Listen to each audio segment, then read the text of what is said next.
धन्यवाद, परमेश्वर की स्तुति हो। इस YouTube चैनल में आप सबका स्वागत करते हैं। मैं आशा रखते हैं कि आप सब लोग ठीक हैं। आज बहुत लोग परमेश्वर का खोजी हैं, खोजते हैं, ढूंढते हैं। हमारा परमेश्वर कैसा परमेश्वर है? सुरक्षा देने वाला परमेश्वर है। आज का विषय है सुरक्षा देने वाला परमेश्वर। इसलिए प्रभु का वचन स्पष्ट तरीका से पवित्र शास्त्र बाइबिल से हम देख सकते हैं। आमीन। भजन संगीता का पुस्तक 91 अध्याय 1 आयत को हम लोग निकाल के पढ़ सकते हैं जी। जो परम प्रधान के छाए हुए स्थान में बैठा रहे, वह सर्वशक्तिमान की छाया में ठिकाना पाएगा। जो परम प्रधान के छाए हुए स्थान में बैठा रहे वो क्या पाएगा? सर्वशक्तिमान के छाए में ठिकाना पाएगा। परम प्रधान मतलब सर्वशक्तिमान परमेश्वर, सर्वश्रेष्ठ परमेश्वर, सर्वव्यापी परमेश्वर, सर्वज्ञानी परमेश्वर के छाए में चाहे जो भी कोई क्यों ना हो, आमीन। बूढ़े होंगे, बुजुर्ग होंगे, जवान होंगे या पढ़े लिखे लोग होंगे, अनपढ़ होंगे, एक अधिकारी होंगे, सबके लिए जो पृथ्वी के ऊपर और आकाश के नीचे जितने भी बेटा बेटी पाए जाते हैं, परमेश्वर उनसे एक ही अपेक्षा रखा है, अपने पुत्र यीशु मसीह को इस धरती में मानव रूप में भेजकर ये बताना चाहा कि मनुष्य जाने कि परमेश्वर हमसे कितना प्रेम करता है। वो अपना एकलौता पुत्र को हमारे लिए दे दिया, इसीलिए ताकि हम सर्वश्रेष्ठ परमेश्वर के बारे में जाने और उसके छाए में बैठने वाले बन जाए। इसका मतलब उसका बाट जो होने वाले बन जाए, उससे प्रार्थना करने वाले बन जाए। और जो प्रार्थना करेंगे, परमेश्वर का वचन में लिखा है असंभव काम भी संभव में हो जाएगा। पढ़ने वाले बेटा बेटियों को हम आह्वान करना चाहते हैं इस वचन से, यदि आप निराश है, निराश तो होने की जरूरत नहीं है। आपके लिए एक परमेश्वर आपकी आवाज सुनने के लिए आपकी ओर कान लगाया हुआ परमेश्वर है और चाहता है कि आप उसकी बात को सुनकर, आप उसके वचन को सुनकर आप क्या हो जाए? परमेश्वर के चरणों में बैठकर दुआ करके परमेश्वर में उस आशीष को प्रदान करने वाले बन जाए। इसीलिए प्रभु का वचन में स्पष्ट तरीका से लिखा है पवित्र शास्त्र बाइबल से, जो परम प्रधान के छाए में स्थान पर बैठेंगे वो सर्वशक्तिमान के छाए में ठिकाना पाएंगे। इतना ही नहीं बल्कि 4 आयत में लिखा है, क्या लिखा है? वह तुझे अपने पंखों की आड़ में ले लेगा, पंखों के आड़ में ले लेगा, आड़ में ले लेगा, और तू उसके पैरों के नीचे शरण पाएगा। और तू उसके मतलब सर्वशक्तिमान परमेश्वर के पैरों तले यदि बैठेगा, उस बाप के चरणों में अपने आप को झुका देगा, तो क्या हो जाएगा? तू ठिकाना पाएगा। आमीन, हालेलुया। पैरों तले बैठने वाले लोग वो आमीन आशीष से भरपूर हो जाएंगे। और आगे क्या कहता है? उसकी सच्चाई तेरे लिए ढाल और झीलक ठहरे। आमीन। और उसका दया आप जब जान लेंगे, आपका कमजोरी को हटा के परमेश्वर सामर्थ से भरपूर करेगा। जहां आप गिरे हुए हैं, उसी गिरी हुई अवस्था से निकाल कर परमेश्वर अपने खुशी के स्थान में रखेगा, यानी अपनी कलीसिया को खड़ा करेगा, आपको गवाही देकर, ताकि आपकी गवाही से लाखों परिवार यीशु मसीह को जाने और उसका आराधना खोले पाए। 10 से 12 आयत तक। इसलिए कोई विपत्ति तुझ पर ना पड़ेगी। इतना ही नहीं, आप बैठेंगे तो कोई विपत्ति जो दुनिया के ऊपर पड़ रहे हैं, बैठने वाले जो परमेश्वर ने मूसा से कहा, आमीन, इस्राएलियों से भी ये बात कहा और कहा जितने रोग में मिस्रियों को भेजा था, उनमें से कोई भी रोग जो उसके छत्र छाए तले बैठते हैं, जो उसके चरणों में बैठकर बात होते हैं, उनमें से एक कभी रोग, एक भी समस्या तुम्हारे बीच में डेरा नहीं कर पाएगा। ना कोई दुख तेरे डेरे के निकट आएगा। आमीन। ना कोई दुख तेरे डेरे के निकट आएगा। हालेलुया। आप परमेश्वर के चरणों में बैठने वाले लोगों को प्रभु ये विश्वास दिलाता है अपने वचनों से, जो बैठेगा उसका डेरे के निकट दुख नहीं आएगा। आपका कंपनी में काम करते होंगे, आप अपना बच्चे लोग पढ़ाई करते होंगे, आमीन, आपका मम्मी पापा का अवस्था उतना अच्छा नहीं होगा, लेकिन प्रभु जो वायदा किया है वायदा को पूरा करने वाला परमेश्वर है, उससे मुकरने वाला परमेश्वर नहीं है। आप जो छोटा बिजनेस होगा उस बिजनेस को बड़ा करने वाला परमेश्वर है। आप एक छोटा भी बड़ा बीमारी होगा उस बीमारी को चकना करके आपको समर्थवान बनाने वाला परमेश्वर है। आप बीमारी को बड़ा न करें परंतु बीमारी के बीच में यीशु मसीह को बड़ा नजर से देखें, क्योंकि यीशु ने कहा यह बीमारी सदा के लिए नहीं परंतु परमेश्वर का महिमा के लिए है। इसलिए वचन कहता है आपका जिम्मेदारी क्या है? परम प्रधान के छाए हुए स्थान में बैठने वाला हो जाए। अगली बात क्या कहता है?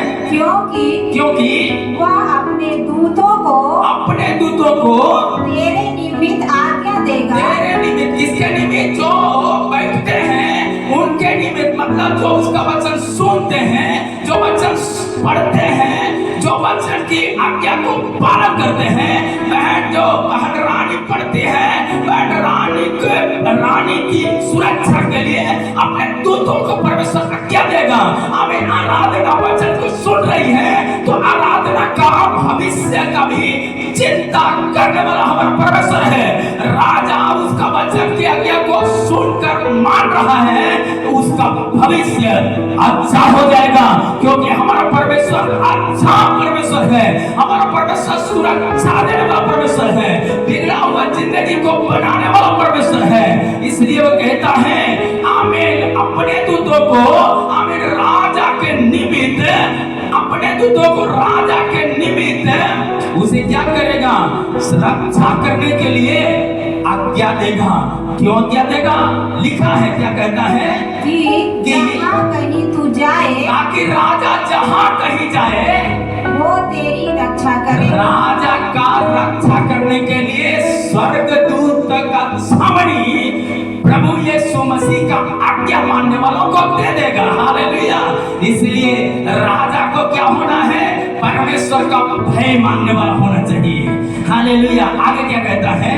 वे तुझको हाथों हाथ उठा लेंगे। इतना ही नहीं, आपको ये राजा को चिंता करने की जरूरत नहीं पड़ेगा। आमीन। राजा का क्या क्या कम जरूरी है, क्या कमी है, उसको कमी को दूर करके राजा का जरूरत को पूरा करने के लिए स्वर्गदूत को भेजेगा और वो हाथों हाथ उठा लेंगे। हालेलुया। आगे क्या कहता है? ऐसा न हो कि तेरे पाँव में पत्थर से ठेस लगे। पाँव में पत्थर से ठेस लगे। ऐसा ना हो कि राजा कमी देखकर विश्वास में टूट जाए। परमेश्वर टूटे हुए लोगों को अपना पुत्र यीशु मसीह को क्रूस पर इसलिए तोड़ दिया। आमीन। इसलिए आमीन यीशु मसीह को पिता परमेश्वर ने हमारे लिए, आपके लिए क्रूस पर दे दिया ताकि वो अपना इकलौता पुत्र को नहीं छोड़ा है।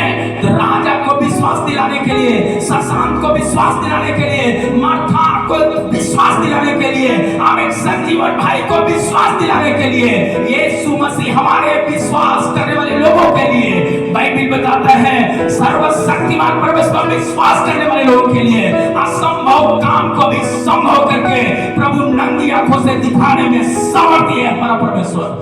हालेलुया। इसलिए प्रभु का वचन क्या कहता है? इतना ही नहीं, आमीन परमेश्वर का वचन साफ शब्दों में लिखा है। जब हम इस पे 15 आयत को पढ़ते हैं, जब वह मुझको पुकारे, और परमेश्वर चाहता है कि जब वह मुझको पुकारे तब मैं उसकी सुनूंगा। आमीन। वो ये एक लालसा रखा है कि मेरा बेटा मेरे चरणों में आकर के पुकारे, दुख में सुख में, कि मैं उसकी सुनूंगा और संकट में मैं उसके संग रहूंगा। संकट में मैं उनके संग रहूंगा। आप डरने का जरूरत नहीं है, क्योंकि परमेश्वर आपका संकट में सुरक्षा देने के लिए आपके लिए तैयार है। हालेलुया। आप सुनने के लिए तैयार हैं, आप उसका वचन पढ़ने के लिए तैयार हैं, आप उस वचन को मानने के लिए तैयार हैं, आप उसके छाए में बैठने के लिए तैयार हैं, तो वो भी आपको उत्तर देने के लिए हर समय तत्पर रहने वाला परमेश्वर है। हालेलुया। आगे क्या कहता है? मैं उसको बचाकर महिमा बढ़ाऊंगा। मैं बचाऊंगा भी और उसको महिमा बढ़ाऊंगा। अपनी महिमा की गवाही देने के लिए उसका पद को, उसका ज्ञान को, उसका भविष्य को बड़ा कर देगा। हालेलुया। इतना ही नहीं बल्कि परमेश्वर का वचन कहता है महिमा बढ़ाकर, हालेलुया, बढ़ाएगा। क्यों? अपनी गवाही को प्रकट करेगा। लिखा है निर्गमन का पुस्तक 23 अध्याय 20 आयत में, सुन मैं एक दूत तेरे आगे आगे भेजता हूँ। इसलिए आदर्श को परमेश्वर कहता है आदर्श तुमको दाएं बाएं नहीं देखने का जरूरत है, कमी को नहीं देखने की जरूरत है। तुम्हारे साथ भलाई करने वाला परमेश्वर स्पष्ट तरीका से कहता है आदर्श सुन। क्यों सुनना है? क्योंकि तेरे आगे एक मैं दूत को भेज रहा हूँ। हालेलुया। वो है क्या है? वचन में लिखा, पढ़ी आगे आगे दूतों को भेज देगा जी, जो मार्ग में तेरी रक्षा करेगा। आगे भेजने का मतलब क्या है? सामना करने वाला आमीन दूत आपके आगे जाएगा। आमीन। वचन इसलिए कहता है जो तुझे छूते हैं मेरी आंख की पुतलियों को छूते हैं। किसका? आमीन। जब आप परमेश्वर के चरणों में बैठेंगे तो आप पर दोष लगाने वाले, आपको छूने वाले सामना आपका नहीं बल्कि यीशु मसीह का सामना कर रहे हैं। हालेलुया। इसलिए डरने की जरूरत नहीं, प्रभु में आगे बढ़ने की जरूरत है। आगे क्या कहता है? और जिस स्थान को मैंने तैयार किया और है, जिस स्थान को मैं आमीन अनुग्रह को देने के लिए तैयार किया है, आदर्श को देने के लिए तैयार किया है, उसमें तुझे पहुंचाऊंगा। इसलिए आदर्श को जानना चाहिए मैं तुम्हें जो वायदा किया है मैं वायदा का पक्का पूरा करके दिखाने वाला परमेश्वर हूँ। इसलिए तुम्हें दाएं बाएं देखने की जरूरत नहीं, परंतु यीशु मसीह की ओर ताकते हुए आगे बढ़ने की जरूरत है। यही वायदा आयुष से कहता है। आयुष तुम्हें डरने की जरूरत नहीं, अवस्था कुछ भी है तुम्हारा। आमीन। हालेलुया। परमेश्वर का वचन कहता है तुम्हें दाएं बाएं देखने की जरूरत नहीं है, परंतु यीशु की आवाज सुनने में तुम तत्पर रहना। हालेलुया। भविष्य ऊंचा हो जाएगा। यशायाह का पुस्तक 31 का 5 आयत में, पंख फैलाई हुई चिड़ियों के समान सेनाओं का यहोवा यरूशलेम की रक्षा करेगा। आमीन। यरूशलेम मतलब कलीसिया, यरूशलेम मतलब आपका विश्वास, यरूशलेम मतलब आज्ञा जो प्रभु ने दिया है, प्रतिज्ञा, वायदा वचन जो दिया है, उस वायदा को आमीन परमेश्वर कहता है मैं क्या करूंगा? पंख में जैसे चिड़ियों को आमीन परमेश्वर जैसे मुर्गी अपने बच्चों को पंख के आड़ में संभालती है, वैसे संभालते हुए आमीन आपका विश्वास की रक्षा करेगा, आपका बिजनेस की रक्षा करेगा, आपका नौकरी की रक्षा करेगा, आपका जीवन की रक्षा करेगा, आपके परिवार की रक्षा करेगा, आपका भविष्य की रक्षा करेगा, आपका आमीन हालेलुया काम पर अपना अनुग्रह प्रकट करेगा। हालेलुया। अगली बातें क्या कहता है? वह उसकी रक्षा करके बचाएगा। रक्षा सिर्फ नहीं करेगा, रक्षा करके बचाएगा ताकि कोई शत्रु पूरा नजर से ना देख ले पाए। हालेलुया। आगे क्या कहता है? और उसका बिन छुए ही उद्धार करेगा। आमीन। और वो बुरा नजर से आएंगे लेकिन वो आते ही उनका जीवन में परिवर्तन हो जाएगा। जैसे साउल ने क्या किया था? आमीन कलीसिया को भंग करने के लिए हाथ में हथियार लिए हुए रथ पर दौड़ते हुए जब जा रहा था, परमेश्वर रथ से नीचे उतार दिया, उसको अंधा कर दिया और अपनी महिमा की गवाही दी। साउल साउल तुम मुझे क्यों सताते हो?